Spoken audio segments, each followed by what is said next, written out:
Iran ಮೇಲೆ ಎಲ್ಲ ರೀತಿಯಿಂದಲೂ ಇಸ್ರೇಲ್ ಈಗ ಸಮರವನ್ನು ಶುರು ಮಾಡಿದೆ. ಇರಾನ್ನ ಎಲ್ಲ ಕಡೆಯಿಂದಲೂ ಕಟ್ಟಿ ಹಾಕ್ತಾ ಇದೆ ಇಸ್ರೇಲ್.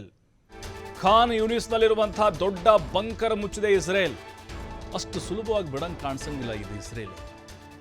ಯಾಕಂತ ಹೇಳಿದ್ರೆ ಗಾಜಾ ಪಟ್ಟಿ ಪ್ಯಾಲೆಸ್ತೀನನ್ನು ಸುಟ್ಟು ಬೂದಿ ಮಾಡಿ ಹಾಕಿದೆ.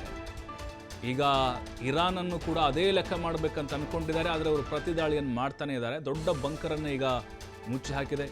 ಯುರೋಪಿಯನ್ ಆಸ್ಪತ್ರೆ ಕೆಳಗೆ ಇದ್ದಂಥ ಹಮಾಸ್ ಬಂಕರ್ ಇದು. ಮೊಹಮ್ಮದ್ ಸಿನ್ವಾರ್ ಮೃತದೇಹ ಸಿಕ್ಕಿದಂತಹ ಬಂಕರ್ ಇದು. ಅದನ್ನು ಬಂದ್ ಮಾಡಿದ್ದಾರೆ. ಸುಮಾರು 250 ಘನ ಮೀಟರ್ ಕಾಂಕ್ರೀಟನ್ನು ತುಂಬಿಸಿ ಕ್ಲೋಸ್ ಮಾಡಲಾಗಿದೆ. ಬಂಕರ್ ಮುಚ್ಚಿದ್ರೆ ಅಡಗಿಕೊಳ್ಳಲು ಸಾಧ್ಯವೇ ಆಗದಂತಹ ಒಂದು ಪರಿಸ್ಥಿತಿ. ನೋಡಿ, ಕಾಂಕ್ರೀಟನ್ನೇ ಹಾಕಿಸ್ಬಿಟ್ಟಿದ್ದಾರೆ. ನೋಡ್ತಾ ಇದ್ದೀವಿ, ಬಂಕರ್ ಇದು ಒಂದು ರೀತಿ ಗುಹೆ ಥರ ಇರುತ್ತೆ.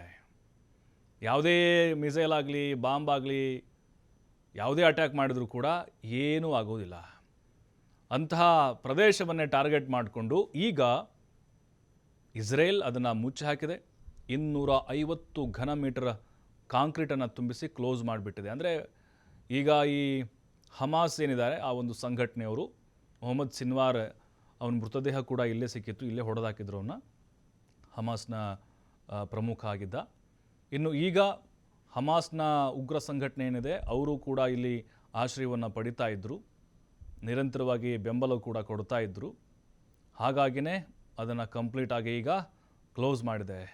ನೋಡ್ತಾ ಇದ್ದೀವಿ ಕಾಂಕ್ರೀಟನ್ನು ಯಾವ ರೀತಿಯಾಗಿ ಹಾಕ್ತಾ ಇದ್ದಾರೆ ಅಂಥೇಳಿ. ಅಂದರೆ ಇದೆಲ್ಲವೂ ಕೂಡ ಇಸ್ರೇಲ್ನ ಕೆಲಸ.